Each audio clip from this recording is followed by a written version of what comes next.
జై భీమ్ మిత్రులారా, మన భారత రాజకీయాల్లో మొట్టమొదటిసారిగా ప్రత్యామ్నాయ రాజకీయాలను రూపొందించింది డాక్టర్ బిఆర్ అంబేద్కర్ గారు. డాక్టర్ బిఆర్ అంబేద్కర్ గారు మొట్టమొదటిసారిగా బ్రాహ్మణవాద రాజకీయాలను గుర్తించడం జరిగింది. అందులో భాగంగా గాంధీ, నెహ్రూ, తిలక్, పటేల్ వంటి వారంతా బ్రాహ్మణవాద రాజకీయాలు చేయడం జరుగుతుంది. అందులో భాగంగా స్వతంత్రం పేరుతో నడుపుతున్నటువంటి సందర్భాలు ఆనాడు. కానీ అంబేద్కర్ గారు ఈ రాజకీయాలను గుర్తించి స్పష్టం చేశారు.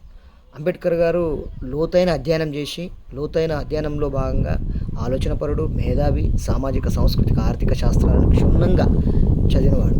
అందుకే ఆయన రాజకీయాలలో కులాన్ని కూడా గమనించాడు. ఆయన కులాన్ని గురించి ఏం చెప్తున్నాడు అనేది అందరూ గమనించలేకపోయారు. గమనించాల్సిన అవసరం కూడా ఉంది.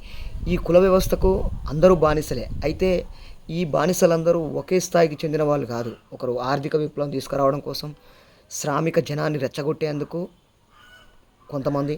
అందుకే మార్క్స్ ఒక మహాశయుడు. మీరు పోగొట్టుకునేది ఏమి లేదు, మీ బానిస సంఖ్యలు తప్ప అని వారికి ఉద్బోధించడం జరిగింది.